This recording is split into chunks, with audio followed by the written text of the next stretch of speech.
trajetória até aqui e como é que tem sido a tua rotina. Certo.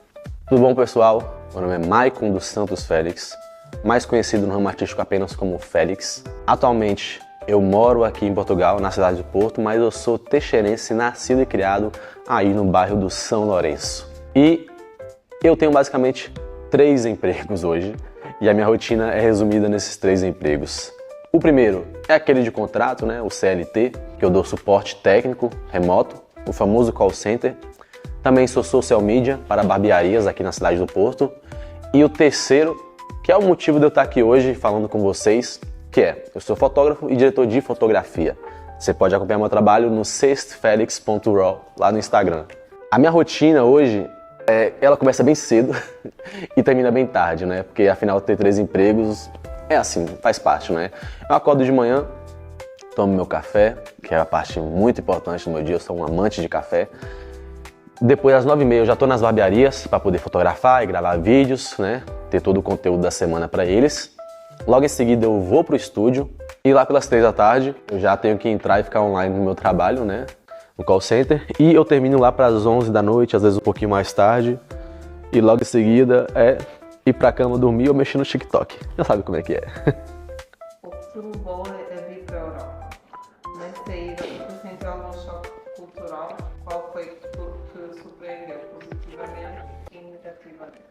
Certo, o que me levou a vir para a Europa? Então, eu tenho que explicar um pouquinho do background aí para vocês entenderem basicamente, né? Porque tem tudo a ver com a parte artística em qual eu estou hoje, né? Então, porque eu vim para cá já no objetivo de me tornar o que eu estou me tornando hoje, né? De entrar na parte da fotografia no geral.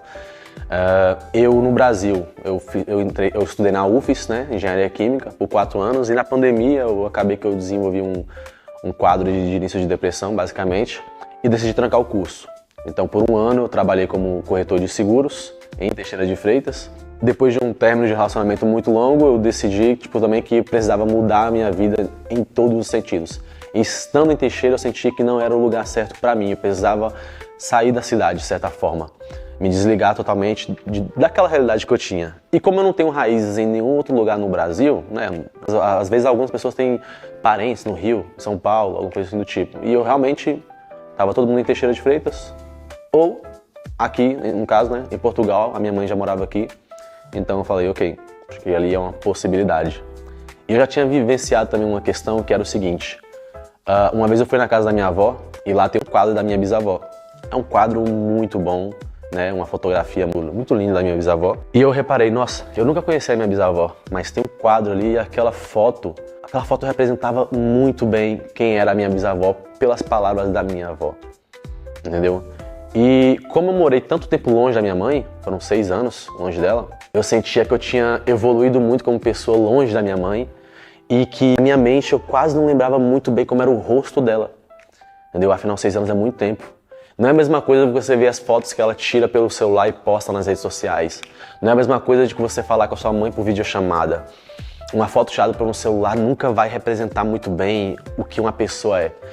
Então, como a minha mãe já estava passando dos 40, a gente acha que a vida passa muito rápido. Ou então, pelo fato de eu estar longe dela, eu pensava, ela pode partir a qualquer momento e alguma hora, na minha mente, o rosto dela vai sumir. Então eu precisava de uma forma muito fiel de salvar o rosto da minha mãe, a expressão dela, do que ela era. Então eu pensei comigo, como eu já sou um geek, né, de tecnologia, computadores e celulares no geral, eu já estava meio envolvido um pouquinho no audiovisual nessa época. Então eu falei, eu quero uma câmera, eu quero fotografar a minha mãe da forma que ela é. Eu quero eternizar a imagem dela. Então eu falei, ok, eu vou para Portugal, vou trabalhar e vou dar uma chance pro mundo da fotografia. Vou comprar uma câmera e vamos ver o que vai dar. Né? Acho que trabalhei uns 4, 5 meses e consegui juntar nenhum valor da câmera. Foi só a entrada da câmera e o resto foi tudo parcelado, entendeu? E já foi muito, muito, muito pesado pro meu bolso. Terceiro, como foi te inserir socialmente e profissionalmente aqui na Europa? Então, socialmente, não tem muito o que falar, sinceramente, sabe? Depois de adulto é muito difícil fazer amizades, a real é essa, entendeu? Pouco tempo que eu tava aqui, socialmente falando, eu já comecei a namorar, né? Tô com a minha parceira até hoje, ela tá atrás da câmera nesse momento. entendeu? Então, socialmente foi isso, né? A minha amiga é a minha namorada, basicamente, e até hoje é. Agora, profissionalmente falando, já é outro assunto, né? Porque eu comecei aqui, entendeu? Comecei aqui, um total amador. Quando eu comprei a câmera e depois eu vi que não era a câmera que fazia o milagre, não era a câmera que fazia a arte, aquilo eu fiquei tipo, uou, beleza, eu tô muito pra trás mesmo, isso aqui é totalmente diferente do que eu achava, entendeu? Porque a fotografia é uma ciência, entendeu? Uma ciência pura. Então, desde então, eu tive que consumir fotografia 24 horas por dia para poder ter uma evolução mínima que fosse a cada dia, entendeu? Hoje eu me sinto um total leigo. Então, se inserir no ramo profissional aqui é complicado, porque eu vejo que a fotografia é complicada em qualquer lugar, na verdade, né? Seria também no Brasil. Por quê? Chegando aqui, sem amizade, sem ninguém pra te apoiar, porque imagina, a sua mãe, que no caso da minha mãe, eu falo pra ela assim, você é fotógrafo, ela, o que você vai fazer? Como é que você vai ganhar dinheiro com isso? Entendeu? Então é por isso que eu sempre tive que manter o meu trabalho formal, né? Digamos assim, né? O CLT ao mesmo tempo que eu faço a minha fotografia. Entendeu? Porque quando você está começando, você não tem provas de que você consegue fazer algo. Então você vai fazer o seu portfólio. Entendeu? Então, por mais de um ano, né? Eu tenho 2 anos e pouco na fotografia, 2 anos e 4 meses, 5 meses. 1 ano e pouco foi só construindo o meu portfólio. Só construindo o meu portfólio, tentando descobrir o que eu gostava de fazer, qual era o estilo que eu queria fazer e seguir outros fotógrafos que eu gostava do estilo para poder me inspirar. Então, basicamente, tipo, eu tenho um caso curioso que foi, acho que com 4 meses de fotografia, eu tive o meu primeiro cliente. Aquilo foi uau! Tipo assim, uau! Dinheiro! Eu fiz dinheiro! Eu recebi 80 euros por uma sessão fotográfica. E eu peguei aqueles 80 euros e eu levei até a minha mãe e falei assim, tá! Toma aqui, 80 euros, tá vendo? Isso aqui é só o primeiro. Imagina um monte aqui toda semana. Entendeu? Aquilo foi, uau, dinheiro! Depois daquilo eu fiquei 4 meses sem ter nenhum cliente. Mas, realmente, se inserir profissionalmente aqui é uma questão muito complicada. Não diria que é diferente do Brasil, tá? Porque já existem profissionais, né? Imagina, você está começando agora. Já existem no mercado outros profissionais que estão há 10, 15 anos no mercado. E no geral, principalmente no ramo da moda, que é o ramo que eu estou inserido, já tem ali aquelas figurinhas carimbadas que participam sempre dos desfiles. Já tem as figurinhas carimbadas que tiram as fotografias de praia, de casamento, as de aniversário, de batizado. Já tem aquelas mesmas pessoas que estão inseridas no mercado. Porque essas são as pessoas que você vai confiar, entendeu? Mas ao mesmo tempo você fica assim, opa, é por isso que as fotografias sempre parecem ser as mesmas, porque sempre são as mesmas pessoas que estão no mercado, fazendo os eventos, sempre as mesmas pessoas, né? Eu acho que isso é um grande pecado que a moda e a fotografia hoje têm, que é não abraçar e não aceitar as novas almas da fotografia, assim, né? Os novos estilos.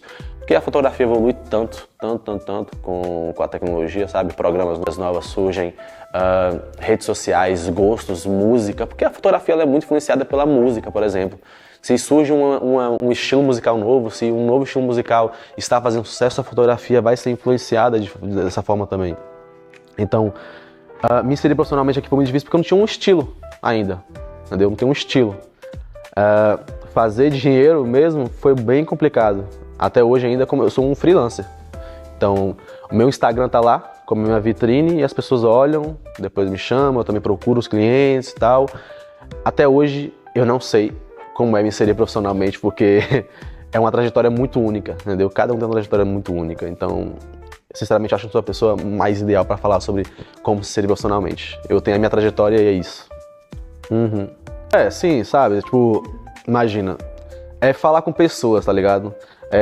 Aquilo que você gosta de fazer e as pessoas com quem você fala, né, que vão te chamar para fazer uma coisa ou outra, te dar uma oportunidade uma vez ou outra. Tipo muitos deram oportunidade, entendeu? DJs deram oportunidade de fotografar eles, né? Fazer um post colaborativo no Instagram com o DJ. Para o público deles, né? Porque imagina, os DJs são pessoas mais alternativas, né? Então quando você faz uma fotografia criativa, que nem eu, falar com pessoas que estão no ramo alternativo vai te ajudar, porque são pessoas que estão com a mente mais aberta para compreender a sua arte, entendeu? Então, por exemplo, falar com um DJ, tirar uma foto de um DJ e postá-lo depois, um post colaborativo. O pessoal que segue esse DJ vai conhecer o seu trabalho, vai entender mais, porque entende mais de arte. O pessoal de moda vai estar seguindo essas pessoas, entendeu? Então é procurar levar o seu trabalho para as pessoas certas, entendeu? E muitas vezes fãs não são clientes. Se você está preocupado só com o cliente, então a trajetória vai mudar muito, tá ligado? Porque às vezes você pode procurar gente que admira o seu trabalho. Mas gente que admira o seu trabalho não quer dizer que vão pagar pelo seu trabalho. Tem gente que não te conhece direito, mas vai te pagar. É simples assim. Vamos para a próxima. Hoje, qual é a sua relação com outros profissionais? Olha, hoje eu acho que eu tenho uma relação muito boa com outros profissionais da fotografia aqui em Portugal, no geral, sabe? Eu tenho contatos com fotógrafos aqui do Porto e tanto de Lisboa, certo? Porque às vezes quando a gente está começando, a gente segue outros fotógrafos, né? Para poder ver como é que as pessoas trabalham, a gente admira o trabalho de outras pessoas. E nesses 2 anos e pouco eu tive a oportunidade de conhecer pessoalmente muitos fotógrafos fantásticos, entendeu? E depois que a gente conhece eles, a gente vê que a personalidade deles, pessoalmente, é totalmente diferente das redes sociais. Porque muitos fotógrafos não aparecem muito, né? Não dão muitas caras no seu perfil e você fica imaginando, nossa, é super low profile, super misterioso, mas pessoalmente são pessoas comuns, tímidas, mas na verdade super bem-humoradas. Então hoje eu tenho amizade com praticamente quase todos os fotógrafos aqui de Portugal que eu sigo. Eu converso com eles mesmo, a maioria eu conheço pessoalmente, outros não pessoalmente ainda porque moram muito longe. Mas muitos fotógrafos que eu admirava, eu converso hoje naturalmente, sabe? Pelo Instagram, a gente fala, a gente se vê. E é algo, fantástico, porque muitas vezes a gente fala sobre fotografia, mas não sobre como fotografar, mas sim sobre, a arte que é fotografia e como cada um é único, entendeu? Então, a minha relação é muito boa com eles no geral. Como é o sentimento de competitividade por aí? Então, competitividade, o que eu posso falar?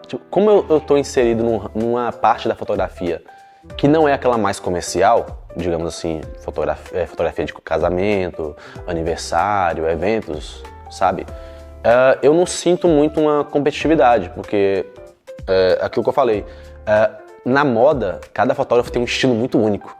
Então o cliente vai atrás daquilo específico que ele gosta, entendeu? Muitas vezes um cliente de casamento, ele vai atrás talvez do que é bom e barato, ou então vai só atrás do melhor, entendeu? Porque os clientes são muito, entendeu? É botar na balança, mas na moda é um ramo totalmente diferente, sabe? De estilo. Porque cada fotógrafo que eu conheço do ramo da moda tem estilos totalmente diferentes. Então não existe competitividade, porque a gente sabe que se o cliente chamou aquela pessoa, é porque ele queria aquele estilo em específico. Então, Maicon, não consigo entregar a mesma fotografia do que o fulano tal. Porque o meu estilo é um, o fulano tal tem um estilo totalmente diferente. Então não é competitividade, entende? Sentes-te valorizado pelo meio da fotografia? Imagina, ser valorizado é uma coisa bem, bem subjetiva, entende? Porque, por exemplo, se eu estivesse fazendo muito dinheiro, talvez eu me sentiria muito valorizado e tudo mais. Mas é aquilo, entra naquela subjetividade por quê? Porque eu sei que tem muita gente que gosta do meu trabalho, entende? Por muito tempo eu duvidei e ainda duvido do que eu faço, sabe? Em questão de qualidade, do que eu entrego, de como eu sou como um fotógrafo ali no backstage, com a pessoa, sabe? Eu sei que eu consigo destravar muito bem as pessoas quando eu tô fotografando e tudo mais. Qual era a pergunta mesmo? Eu esqueci o nome da pergunta. Se te sentes valorizado? Ah, sim, é verdade. Mas, por várias pessoas eu me sinto muito valorizado, entendeu? Mas a gente fica sempre com aquele sentimento, né? Às vezes tem um mês mais parado do que o outro, a gente fica sempre duvidando da gente mesmo. No geral, eu me sinto valorizado sim, porque eu sou muito confiante no meu estilo hoje. Então, essa questão de saber, não chegou ainda nas pessoas certas, digamos assim. Às vezes chegou em algumas, falta chegar em mais, tudo mais, por aí vai. Mas no geral, eu me sinto muito valorizado. Fala-me sobre os teus próximos objetivos profissionais. O que é que pretendes seguir na carreira nacional, se pretendes ou não? E se tens possibilidade em fazer carreira no Brasil? Olha, essa provavelmente essa é a pergunta mais... Essa é a pergunta mais pesada até agora, assim, sabe? Obviamente, eu sempre sonho alto, entende? eu sou muito grato a Portugal, mas ao mesmo tempo não é aqui que eu quero ficar. Não é aqui que eu quero ficar, tipo, digamos assim, para sempre. Eu quero realmente que a minha carreira ela seja marcada por um ano ser um degrau maior do que o outro. Digamos assim, um ano ser melhor do que o outro. Tem muitos fotógrafos que eu admiro, entendeu? E que eu acho que todo mundo deveria conhecer. Por exemplo, o Rafael Pavarotti, que é o brasileiro hoje, o fotógrafo brasileiro mais conhecido internacionalmente do mundo da moda. Entende? E a carreira que ele tem é uma carreira que eu admiro. Então, tipo assim, eu acho que hoje em dia, provavelmente o fotógrafo que eu mais me inspiro sobre ter uma carreira é ele, sabe?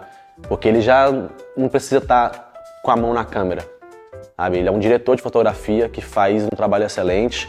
Então, realmente, eu quero estar presente em todos os lugares que a fotografia de moda precisa estar.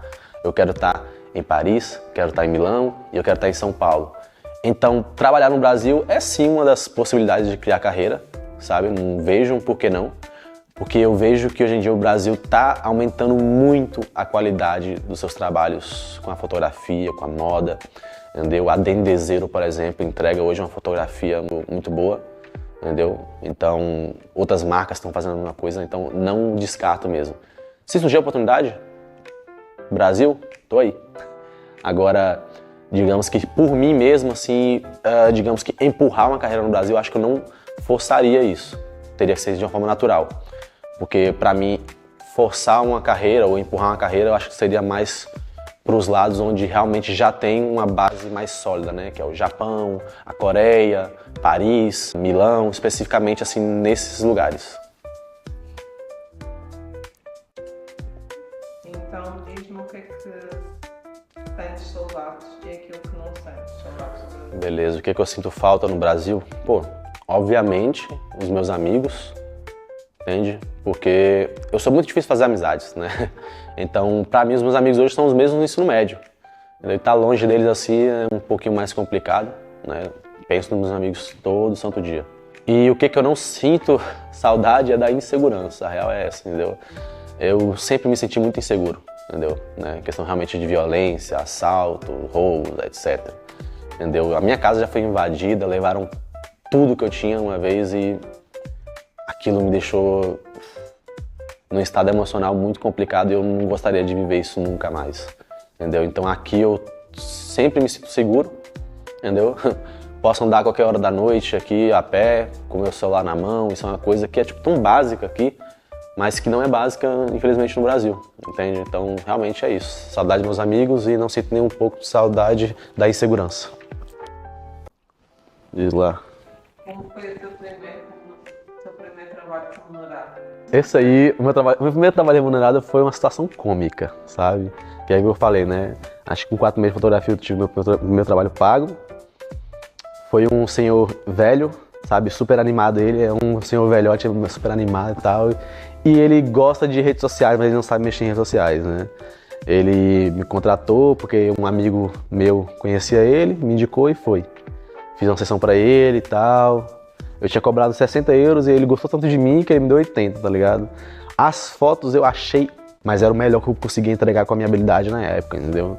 E eu nem sei se eu tenho essas fotos, eu acho que eliminei elas, entendeu? Entreguei pro cliente, eliminei porque eu tava com muita vergonha, mas ele adorou. Ele adorou. E isso acontece muito, tá? De entregar o trabalho que eu não gostei, mas o cliente, uau, tá maravilhoso!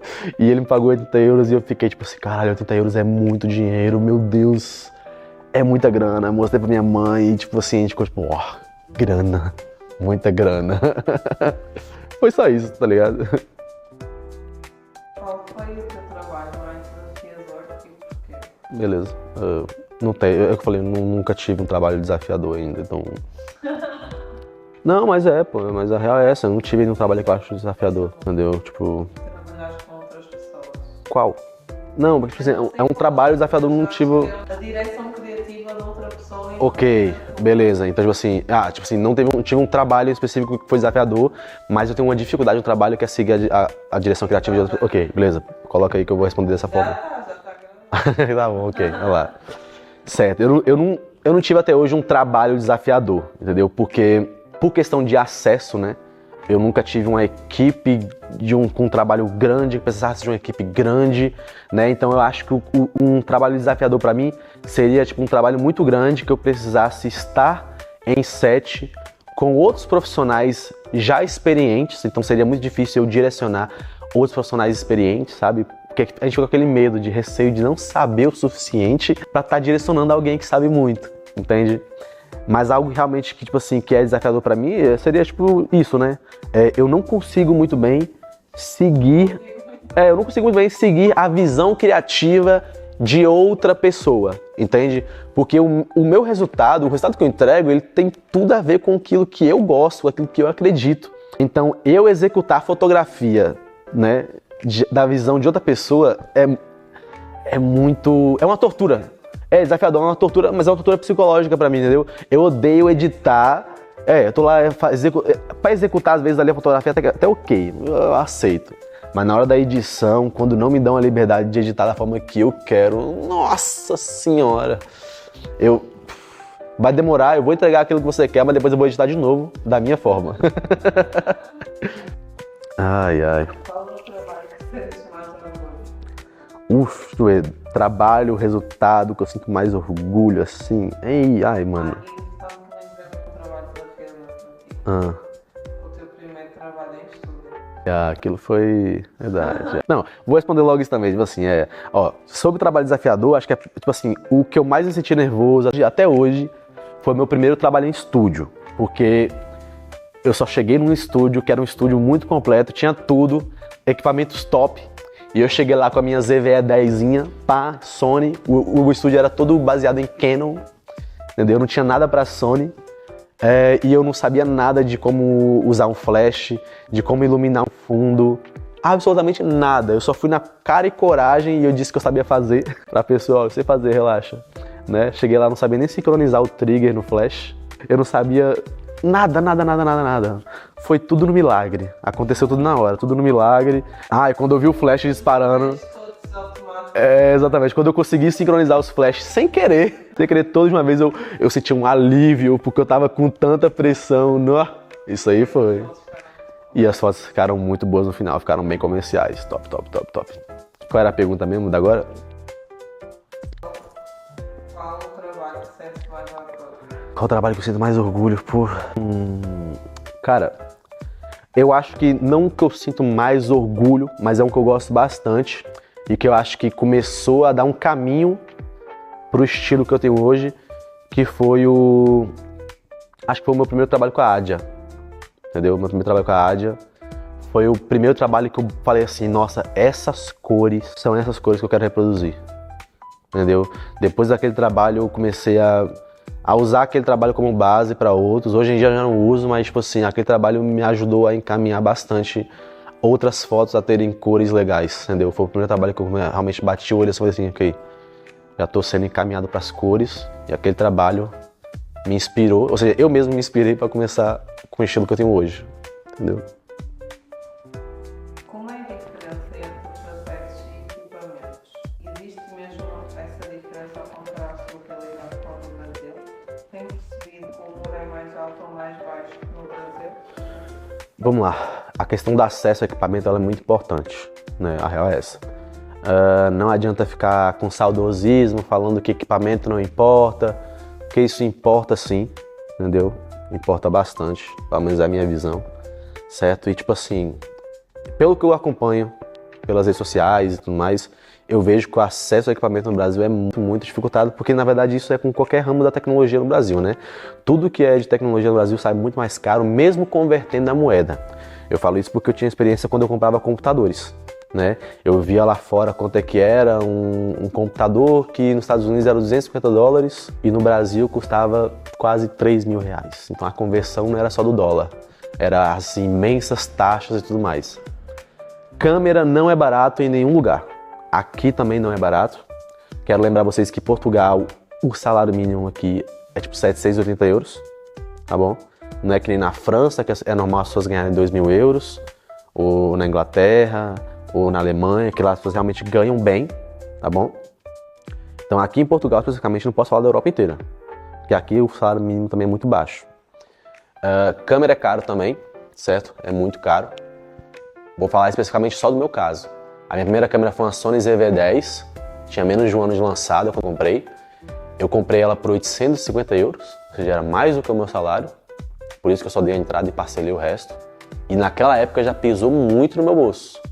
Só que a diferença é, eu fui de uma câmera nova, eu poderia ter de uma câmera usada, que sairia bem mais barato, né? Porque aqui o mercado de usados é muito grande também. Essa é que é a grande diferença, o mercado de usados no Brasil, ele não é tão plural quanto aqui, entendeu? No Brasil o pessoal ainda vende DSLR a preço de quase nova, que são equipamentos antigos e ainda é caro, entendeu? Aqui é caro, mas tem um mar de opções, entendeu? Aí no mercado de usados, se eu quiser. Outra grande diferença é que, por exemplo, assim, no Brasil você não tem loja de material de fotografia em quase todas as cidades. Aqui tem, entendeu? Aqui na cidade do Porto tem 3, 4 lojas de câmeras. Você pode ir lá, entendeu? O preço é igual, mas você tem... Às vezes você pode abrir um crédito em uma e parcelar e sei lá o quê. No Brasil tem pouquíssimos mercados, que são principalmente nas capitais, porque o Brasil é muito grande, né? Então esses mercados de fotografia vão estar nas capitais, São Paulo, Rio de Janeiro, blá blá.